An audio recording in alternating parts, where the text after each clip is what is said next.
అపోస్తలుడైన పౌలు గారు కొరింథీ సంఘానికి రాసిన 2వ పత్రిక. అపోస్తలుడైన పౌలు గారు బిడ్డలు టీ తెచ్చినప్పుడు సౌండ్ లేకుండా తీసుకోండి అన్న, తీసుకొని తాగేయండి, సైలెంట్ తీసుకొని తాగేస్తూ ఉండండి. అపోస్తలుడైన పౌలు గారు కొరింథీ సంఘానికి రాసిన 2వ పత్రిక 6వ అధ్యాయం 14వ వచనం నుండి చదివితే,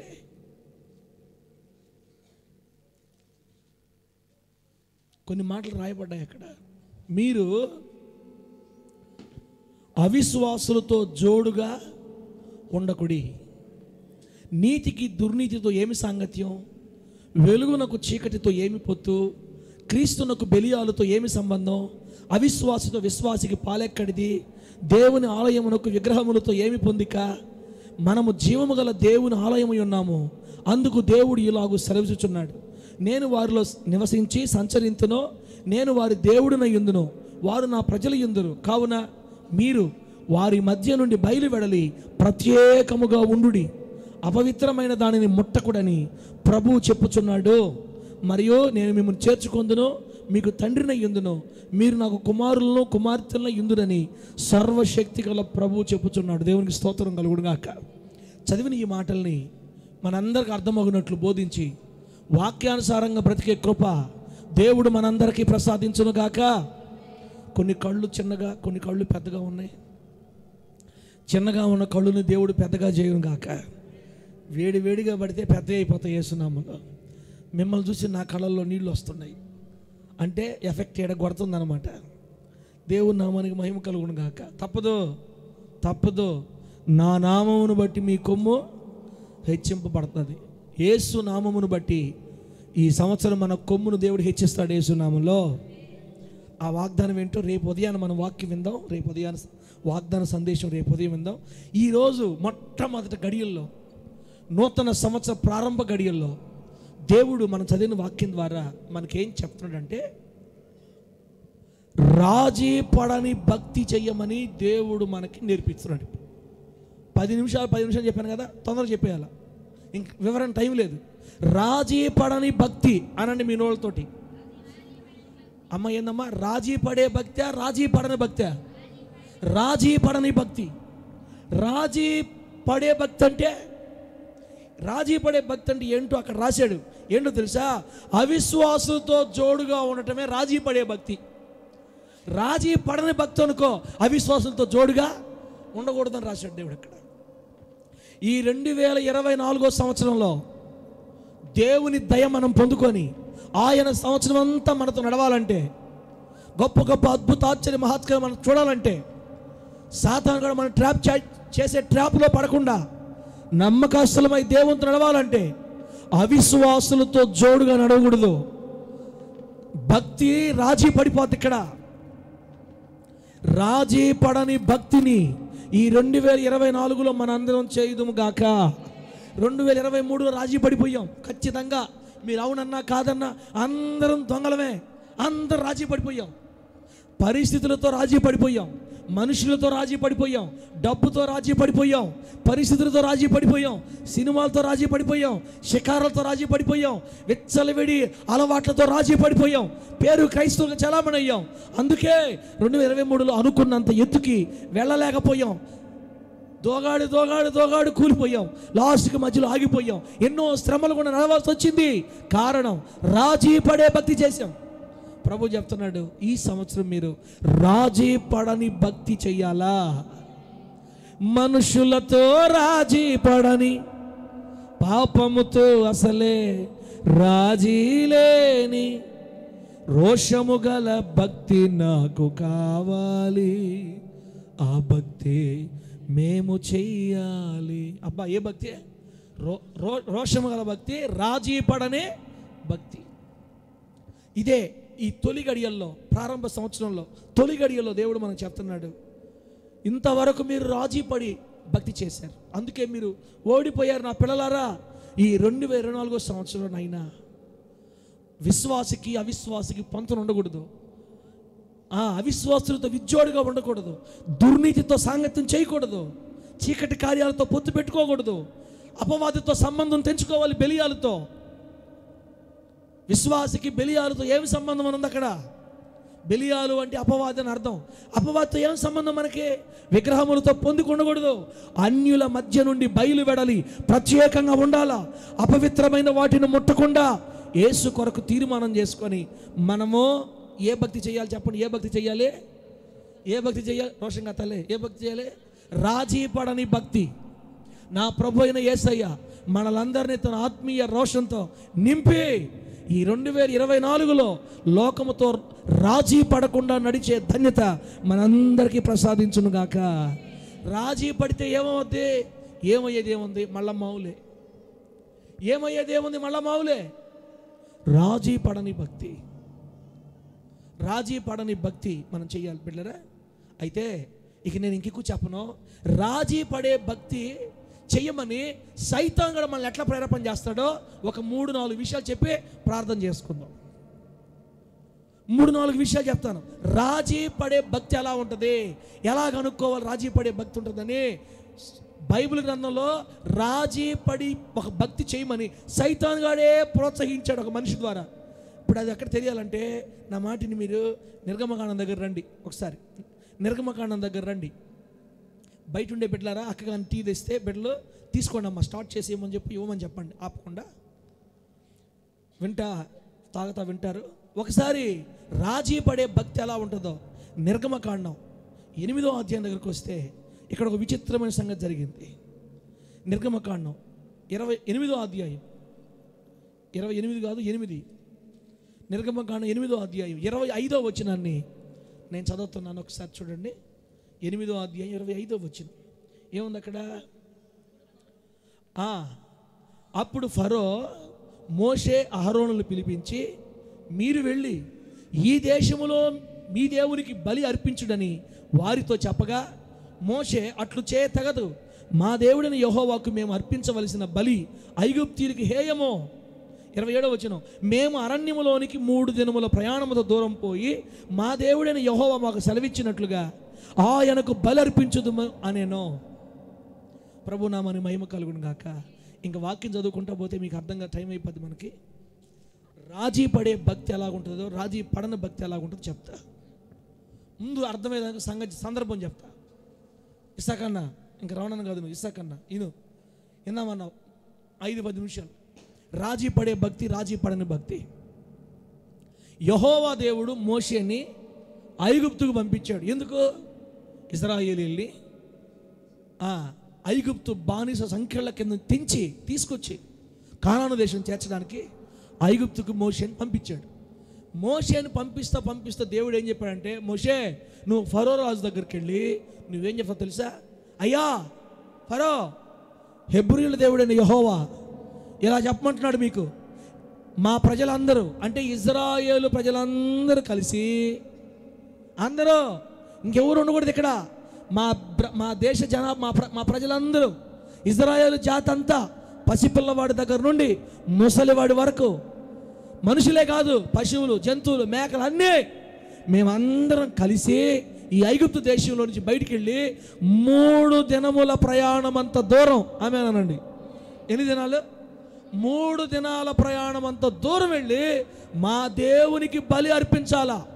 అందుకని దేవుడు మిమ్మల్ని అడగమన్నాడు, మీరు పంపిస్తే మేము బయలుదేరుతాం, దేవుని ఆరాధించి మా దేవునికి పండుగ చేసుకొని 3 దినాలు 3 దినాల ప్రయాణం దూరం లోపలికి వెళ్ళి బలి అర్పించి మళ్ళా వాస్తవం అవసరం అయితే మేము మా దేవునికి పండుగ బలి అర్పించాలి అంటే, యెహోవా ఎవడు, వాడెవడు, ఏమనుకుంటాను మీరు, ఏందేందో అన్నాడు, ఏందేందో చేశాడు, రకరకాలుగా మాట్లాడు, వంకర టెంకర మాటలు మాట్లాడి, గర్వ మాటలు మాట్లాడి, కఠినమైన మాటలు మాట్లాడితే దేవుడు లెఫ్ట్ రైట్ వాయించేసి పొళ్ళు రాలగొట్టి బోట్లు ఓడదీసి ఐగుప్తు దేశ సౌందర్యాన్ని అతలాకుతలం చేసి ఐగుప్తు దేశాన్ని కప్పలతో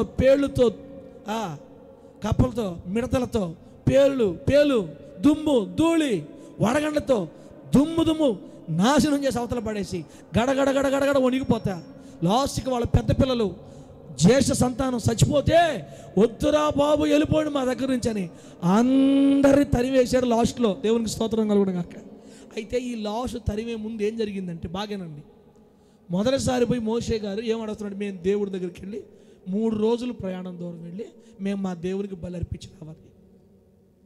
మోషే గారు ఆ మాట అంటే పొరపాటు నేను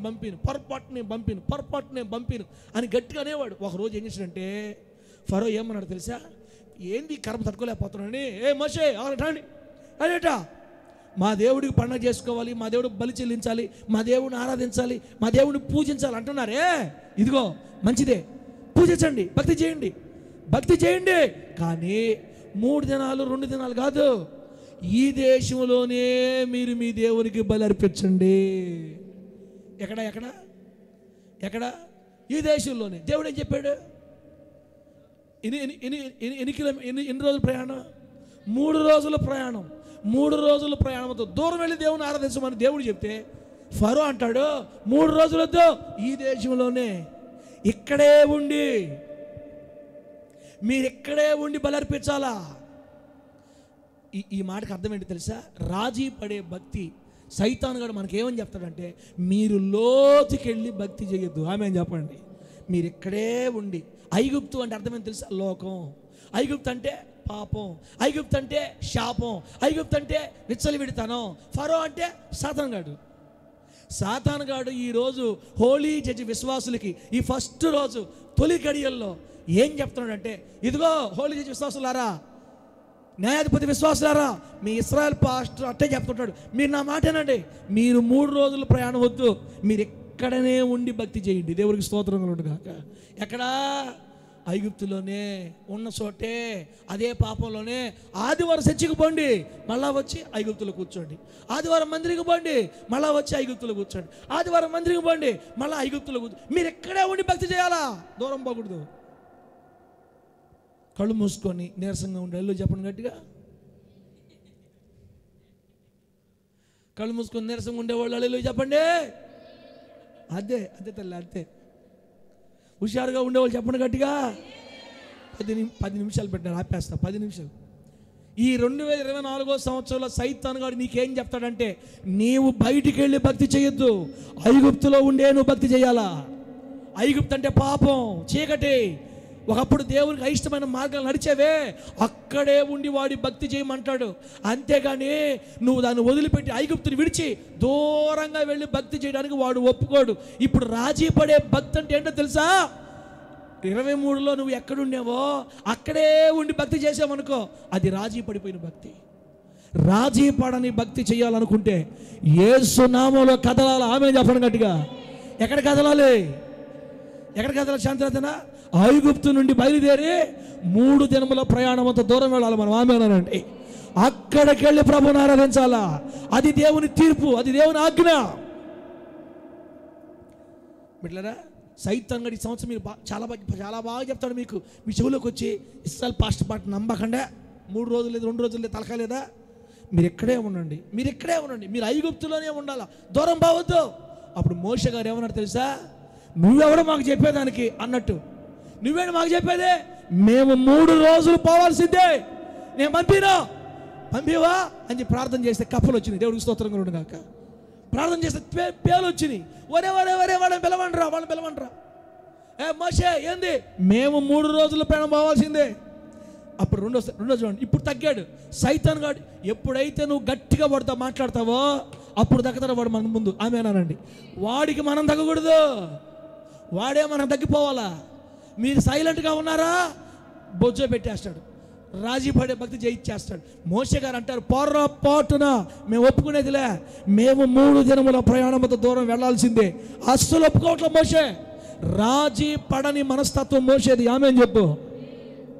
కొంతమంది అనుకుంటారు, 1 గంట దాకా పెడతాడమ్మా ఈరోజు ఆ ఫాస్ట్, ఓ అమ్మ నిద్ర కావాలి మనకి. అమ్మా 365 రోజులు నిద్రపోయింది ఎక్క. ఈ రోజు కూడా నిద్రపోవాలి. దేవుడికి స్తోత్రం కాదు. ఫస్ట్ రోజు కూడా నిద్రపోవటమే. కొంతమంది చూడండి, 7 నుంచి చూస్తే మీకు బాగా అర్థమవుతాయి. 7 నుంచి చూస్తే కొంతమంది బిడ్డలు అసలు చూడండి, అయిపోద్ది ఇంకొక 10 నిమిషాలు ఇంక పడుకోవటమే. మనకి ఇంక స్తోత్రాలు సాక్ష్యాలు చెప్పేవాళ్ళు చెప్తా ఉంటే ఇక ఎవరి ఇష్టం వాళ్ళదే, ఎవరికి ఇంకా అడ్డు ఆపులేదు మీకు. ఫస్ట్ రోజు కూడా పాపం నీరసంగా ఉన్న బిడ్డలు నా ప్రభువు జీవంతో నింపును గాక. సైతాను గాడేమో నిన్ను రాజీ పడమంటాడు, మోషే లాంటి మనసు కలిగిన మనం కుదరదు. ఐగుప్తులో నుంచి బయటికి వెళ్ళాల్సిందే, యేసునామంలో ఐగుప్తు నుంచి బయటికి వెళ్ళాల్సిందే. తర్వాత కప్పలు వచ్చి మిడతొచ్చి పైన పడేసరికి ఇప్పుడు మళ్ళీ పిలిపించాడు. చూడండి, వీడు ఎంత చెప్పినా నా మాట అనట్లేదు, బయటికి వెళ్ళాలి అంటున్నాడు. కాబట్టి ఇంకో చాయిస్ ఇద్దాం, ఇంకో ఆప్షన్. సరే కానీ మీరు రాజీ పడట్లేదు నాతోటి, ఇంకొక ఆప్షన్ కూడా ఇస్తాం మీకు అని పిలిచే 28వ వచనం, అదే అధ్యాయం 28వ వచనంలో ఏమో చూడండి. 28వ వచనం ఫరో చెప్తున్నాడు, సైతంగా చెప్తున్నాడు ఫరో. అందుకు ఫరో, మీరు అరణ్యంలో మీ దేవుడైన యెహోవాకి బలి అర్పించడానికి మిమ్మల్ని పోనిస్తాను, కానీ పోనిచ్చేదను కానీ, గానిలో ఉంది గూని, మిమ్మల్ని పోనిచ్చేదను కానీ దూరం పోవద్దు. అదేనను ఎడకపోవద్దు. అబ్బా భక్తి చేసుకో, లేతలే తీసుకోండి, తీసుకోండి, ఒక్కొక్కరు తీసుకోండి అమ్మా. ఇదిగో రాజీ పడే భక్తి బోధిస్తున్నాడు మనకి. 2024లో సైతాన్ గారు చెప్తున్నాడు మనకి, ఇశ్రాయేల్ పాస్టర్ల మాటలని మీరేమైనా దూరం పోతారేమో, మీ దైవజుడు మాటలని భక్తులు మీరేమైనా దూరం పోతారేమో. ఇదిగో ఐగుప్తులో ఉండము అంటారు కాబట్టి ఓకే వదులుతా మిమ్మల్ని, కానీ పొర్రపాటు మీరు దూరం పోవద్దు, మీరు ఎక్కువ దూరం వెళ్ళొద్దు. ఐగుప్తుకు దగ్గరగా, ఐగుప్తు 2 కిలోమీటర్ 3 కిలోమీటర్లోనే మీరు బలి అర్పించుకొని మళ్ళీ వచ్చేసేయండి, అంతే. మీరు దూరం పోయారా నిజమైన భక్తి చేస్తారు మళ్ళీ. ఆమేనండి. అంటే సైతాన్ గాడికి మనము దూరం వెళ్ళి భక్తి చేయటం నచ్చదు.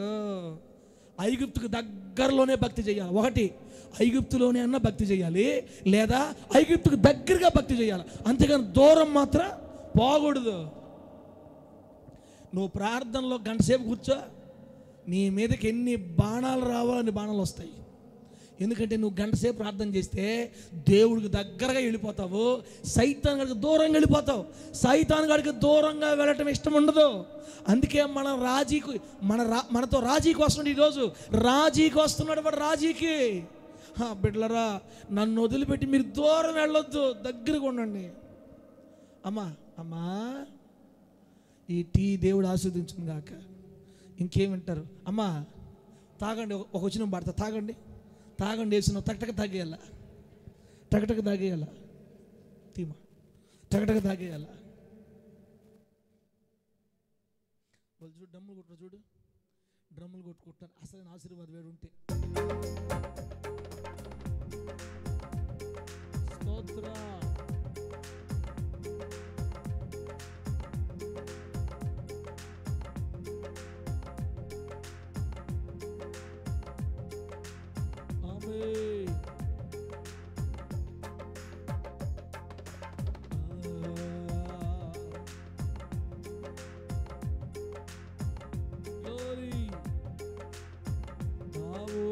లోకంలోనే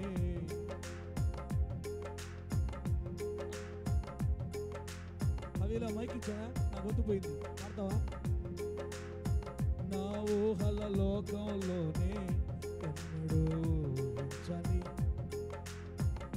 సువర్తమానమును ప్రచురించుటకు ఆత్మాభిషేకముతో ఫ్రీగా తాగండి అమ్మా, స్లోగా తాగండి, ఇబ్బంది లేదు. మీరు దూరం పోవద్దు, ఫాస్ట్ తాగొద్దు, స్లోగా తాగండి. హల్లెలూయా. నా ఊహల లోకంలోనే ఎన్నడూ హింసని సువర్తమానమును ప్రచురించుటకు ఆత్మాభిషేకముతో నిర్ధారించి నన్ను పిలచితివి. మరలా ఫస్ట్ నుంచి మా నా ఊహల లోకంలోనే ఎన్నడూ హింసని సువర్తమానమును ప్రచురించుటకు ఆత్మాభిషేకముతో నిర్ధారించి నన్ను పిలచితివి. చంచల మనస్సు స్వరములే. పోయిందా?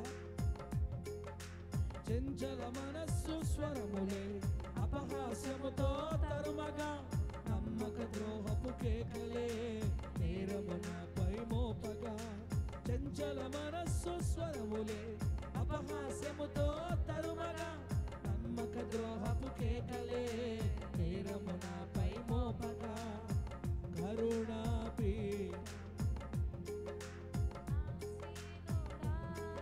తీసుకెళ్ళు పాడు.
అందరికి వచ్చినాయా? రాలా, ఇంకా రాలా మీకు వచ్చినాయా? ఇంకా రాలా.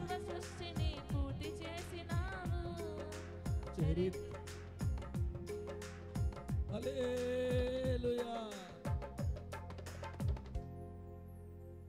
నువ్వు పాడలేవు, నేను పాడలేను, ఇద్దరు గొంతులు పోయినాయి.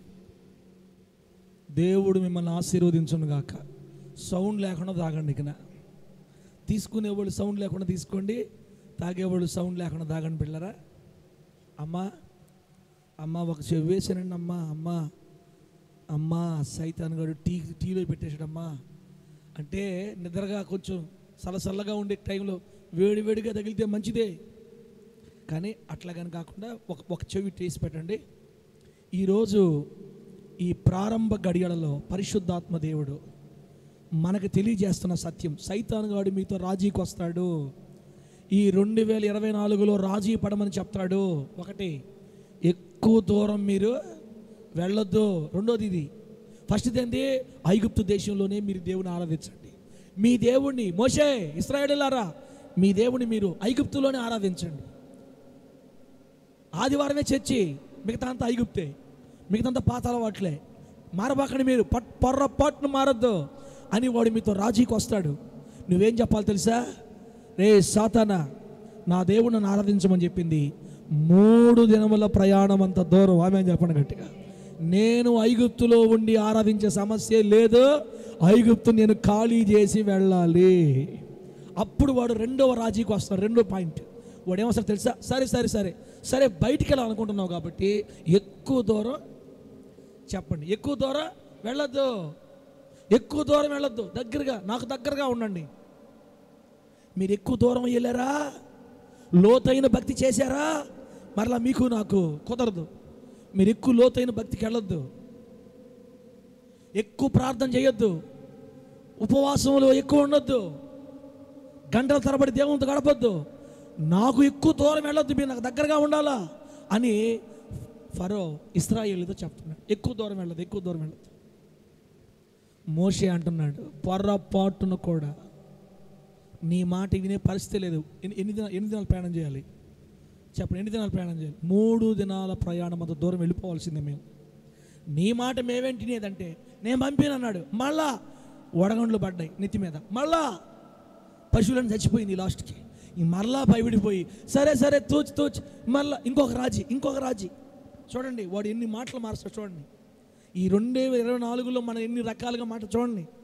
11వ వచనం చూడండి. ఇప్పుడు 11వ వచనం మూడో మాట చెప్పి 3 ఆప్షన్స్ మనకు. 3 ఆప్షన్ 11వ వచనం తల్లే ఏముందాడా తల్లే 11వ వచనమా కాదు, 10వ అధ్యాయం 11వ వచనం అమ్మా, 8 కాదు, 10వ అధ్యాయం 11వ వచనం.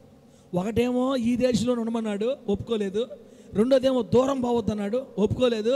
ఇప్పుడు 3వ ఆప్షన్ మనకి 10వ అధ్యాయం 11వ వాక్యం, పురుషులైన మీరు మాత్రం వెళ్ళి యెహోవాను సేవించండి.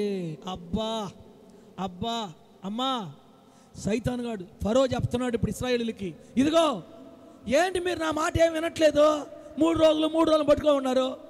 ఈ ఐగుప్తులోనే ఉండమన్నా కుదరదన్నారు. సరే పోనీలే, దూరం బాబాకుండా అన్న, అది ఒప్పుకోవట్లేదు మీరు. ఇదైతే నెత్తి మీద వరగండ్లు పడుతున్నాయి మాకు. సరే మీరు చెప్పారు కాబట్టి ఇదిగో నా మాట వినండి, ఇంకొక రాజీ నీకు నాకు. ఇదిగో స్త్రీలు, పిల్లలు, ముసలోళ్ళు అందరు ఇక్కడే ఉండండి, మా ఊర్లోనే ఐగుప్తులో ఉండండి. పురుషులు మాత్రం వెళ్ళండి. ఎన్ని కిలోమీటర్లు, ఎన్ని దినాలు? 3 దినాలు. మంచిదే, మీరు బాండి 3 దినాలు. కానీ అందరు మాత్రం పాడడానికి వీళ్ళే. నేను పంపిను అందరినీ. ఎవరు పోవాలి తెలుసా? పురుషులు మాత్రమే పోయి 3 దినాల ప్రయాణం దూరం పోయి మీరేదో అర్పించుకొని, మీరేదో భక్తి చేసుకొని వచ్చేసేయండి. ఎవరు మాత్రం పోవాలా? అందుకే ఈ 2024లో చూసుకోండి, కావాలంటే భర్త చర్చికి వస్తే భార్యని చర్చికి రానిడోడు, భార్య వస్తే భర్తను రానిడు, భార్య భర్త వస్తే పిల్లలు రానిడు. సైతాను గాడికి కుటుంబం అంతా పోయి ఆరాధించడం వాడికి ఇష్టం ఉండదు. కుటుంబం అంతా వచ్చి దేవుడిని ఆరాధిస్తే వచ్చే ఆశీర్వాదం వేరు. అందుకే సైతాన్ గాడు మనతో రాజీకి వస్తున్నాడు ఈ సంవత్సరం. ఇదిగో పురుషులు మాత్రం పోండి, మీరు చర్చికి. ఇంట్లో పురుషులు మాత్రమే పోండమ్మా, ఆడపిల్లలు పోకూడదు. మీరు పిల్లలారా, ముసలారా మీరు వద్దు, మీరు ఐగుప్తులోనే ఉండండి, నా దగ్గరే ఉండండి, పాపంలోనే ఉండండి. చర్చికి అందరూ వెళ్ళొద్దు, దేవుడి దగ్గర అందరూ వెళ్ళొద్దు, పురుషులు మాత్రం వెళ్ళండి. అందుకే భర్తలను మందిరం తీసుకొచ్చుకోవాలని ఎందుకు చెప్తామంటే, భార్యలు ఏడవాలి ప్రభు దగ్గర, భర్తలు ఏడవాలి ప్రభు దగ్గర. అయ్యా నా ఇంటిళ్ళ పాది రావాలి నీ మందిరానికి, ఆమె అని చెప్పండి. నా కుటుంబంగా రావాలి దగ్గరికి, నాకు ఆ భాగ్యమే అయ్యా. ఇంకా నీ ఇంట్లో మందిరంకి రాని వాళ్ళు ఉన్నారంటే మనం ఇంకా ఐగుప్తు అధికారి ఫరో పరిపాలనలోనే ఉన్నామని గుర్తు. ఇంకా మన మీద వాడు దాడి జరుగుతుందని గుర్తు. బిడ్డ, ఈ 2024లో అయినా దేవుని కృపను పొందుకోవాలంటే కన్నీళ్ళు విడిచి, అయ్యా నా ఇల్లంతా నేను దేవుని మందిరం రావాలి. యెహోషువ గారు ఏమన్నా చెప్పండి. యెహోషువ గారు, మీరు ఎవరిని సేవింప కోరుకొనినను నేను నా ఇంటివారు, ఆమె చెప్పండి గట్టిగా, నేను నా ఇంటివారు యెహోవాను మాత్రమే సేవిస్తాం. నా ఇల్లు నా దేవుడినే సేవిస్తాం. ఐగుప్తు అన్న యోబు గారి కుటుంబంలో అందరూ మారు మనసు పొందారా? కొందరేనా? యోబు గారి ఇల్లు అంతా మారు మనసు పొందారు, ఆమె చెప్పండి గట్టిగా. పిల్లలు, భార్య అందరూ ప్రభువును ఆరాధించేవాళ్ళు. మన ఇళ్లలో మనకు ఆ భాగ్యం లేదే. సైతాన్ గారి ప్లాన్ ఇది. పురుషులు మాత్రమే చర్చికి వెళ్ళాలా, స్త్రీలు ఇంట్లో ఉండాలా, పిల్లలు ఇంట్లో ఉండాలా, లేదా భార్య ఒక్కడే చర్చికి వెళ్ళాలా, భర్త పిల్లలు ఇంట్లో ఉండాలా. సైతాన్ గాడి వేసే దాడిది. బిడ్డ, నువ్వు రోషంగా తీర్మానం తీసుకో ఈరోజు. యేసయ్యా, ఈ 2024లో పురుషులు మాత్రమే కాదు, స్త్రీలు మాత్రమే కాదు, పిల్లలు మాత్రమే కాదు, నా ఇల్లంతా నీ సన్నిధిలో ఉందుము గాక. ఎవరికి చెప్పాలి ఈ మాట? ఫరోకి చెప్పాలి. పురుషులు అంటే పురుషులు ఎట్టదు నీకు? మేమందరం వెళ్ళాల్సిందే, ఇల్లు కదలాల్సిందే యేసునామములో.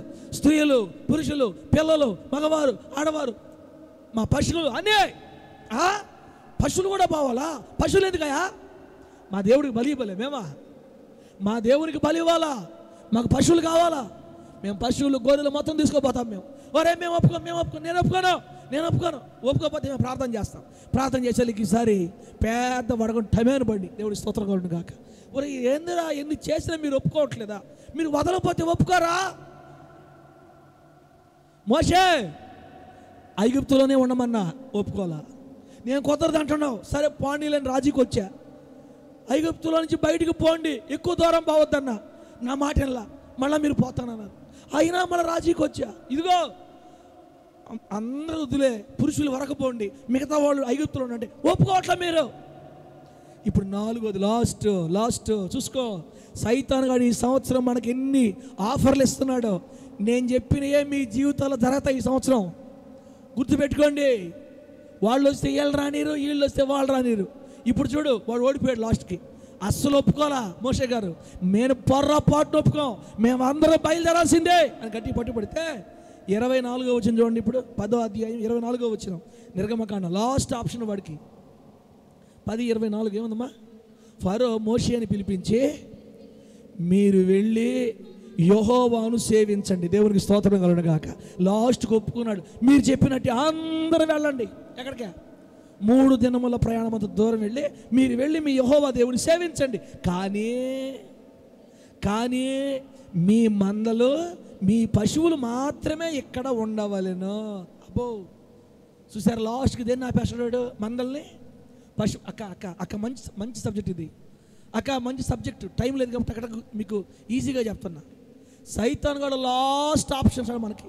ఇంకా మనం వినట్లేదని వాడు అర్థం చేసుకుని ఏం చేస్తాడంటే లాస్ట్ ఆప్షన్, పిల్లలు, పెద్దలు, ముసలివారు, స్త్రీలు, పురుషులు అందరూ వెళ్ళిపోండి, అందరూ వెళ్ళి దేవుడిని సేవించండి, కానీ మీ మందలు మీ పశువులు మాత్రం ఇక్కడ పెట్టుకోండి. మీ మందలు మీ పశువులు మాత్రం ఇక్కడ పెట్టుకోండి.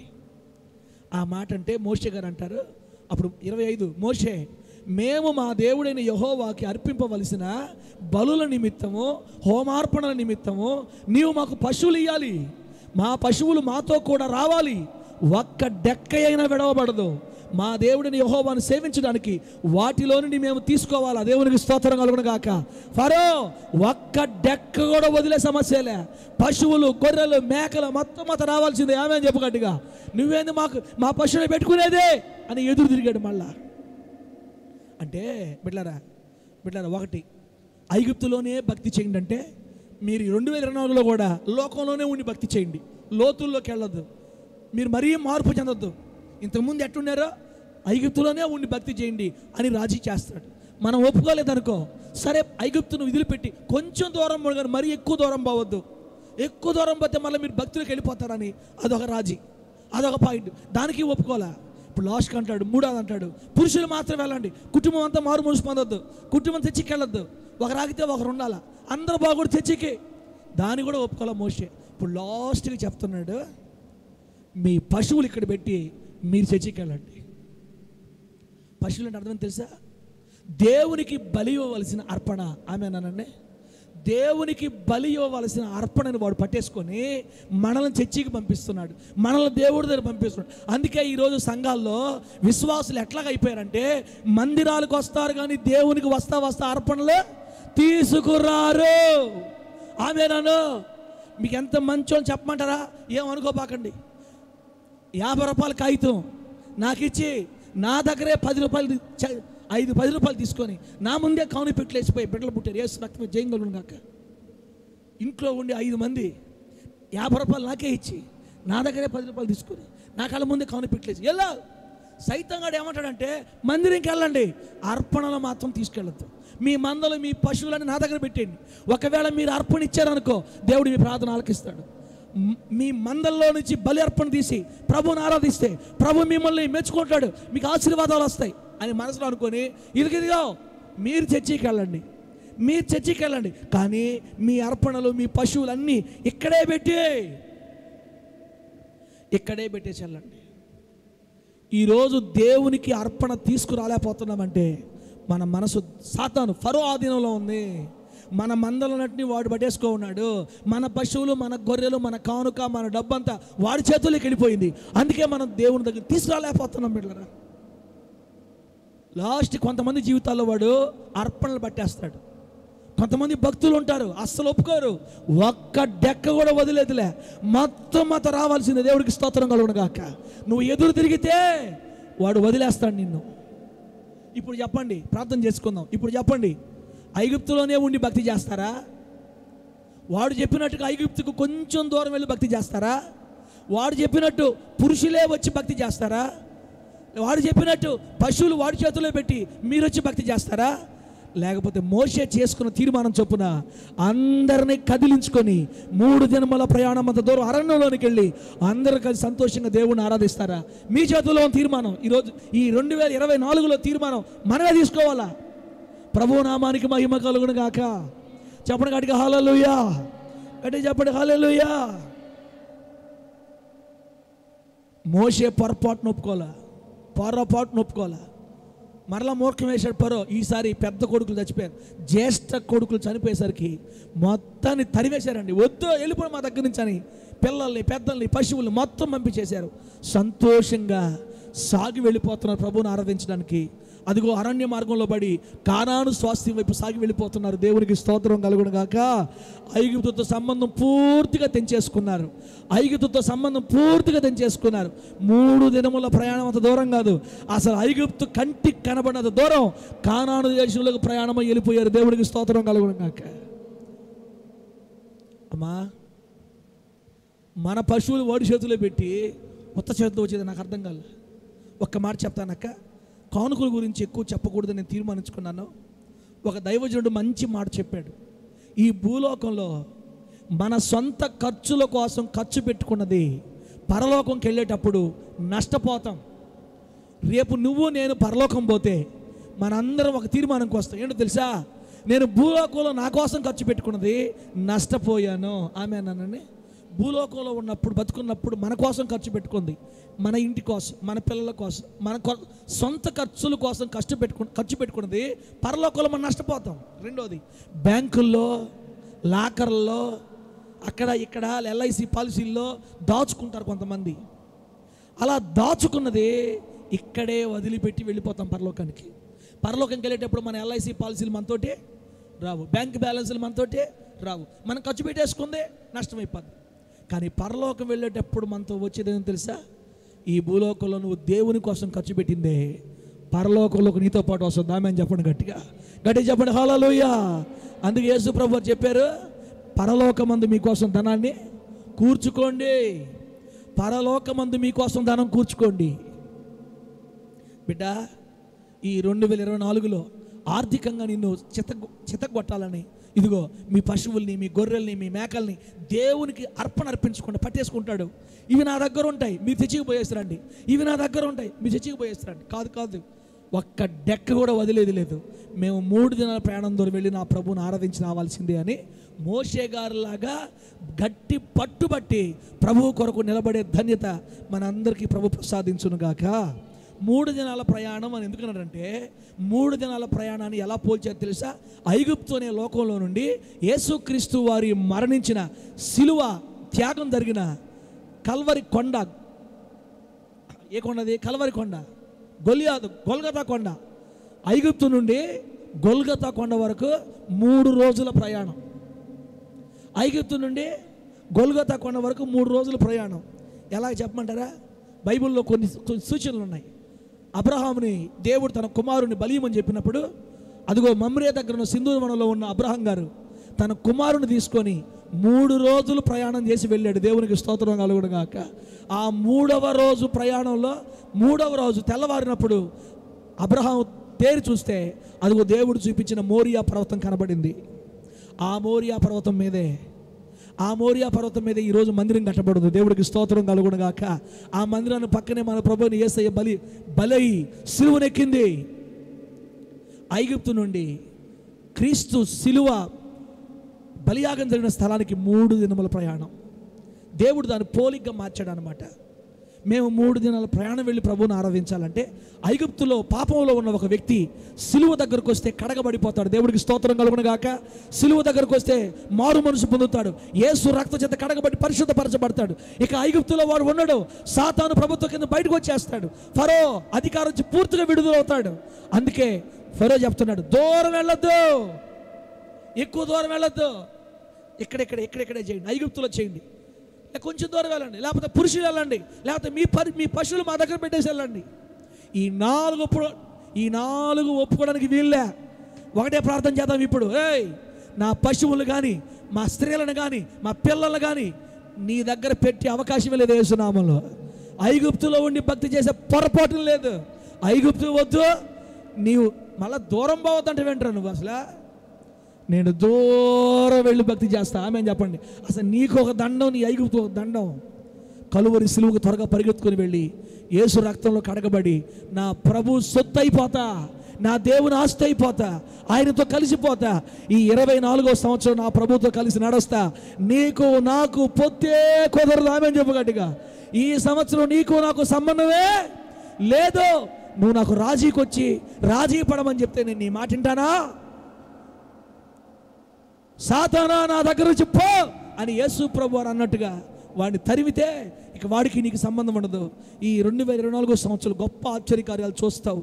నా ప్రభు అయిన యేసయ్య మనలందరినీ రాజీ పడని భక్తి చేయునట్లు కృప చూపును గాక. రాజీ పడని భక్తి చేసే కృప ప్రభు మనందరికీ ప్రసాదించును గాక. ఐగుప్తులో ఉండి భక్తి చేస్తారా? ఐగుప్తుకు దూరంగా వెళ్ళకుండా భక్తి చేస్తారా? పురుషులు మాత్రమే వస్తారా? మన పశువులు వాడి చేతుల్లో పెట్టి వస్తారా? ఇవన్నీ తెంచుకొని బయటకు వస్తారో? చిన్న ప్రార్థన చేసుకొని దేవుడి తీర్మానం చేసుకుందాం. దేవుడికి మాట ఇద్దాం. దేవుడి చేతుల్లో మనం చేసి ఈ వేకువజామున మొట్టమొదటి తేదీ తొలి గడియల్లో యేసయ్యతో మంచి తీర్మానం చేసుకుందాం. కళ్ళు మూసుకోండి. దేవుడి మాట మనకు ఆశీర్వాదకరంగా మార్చును గాక. కళ్ళు మూసుకోండి.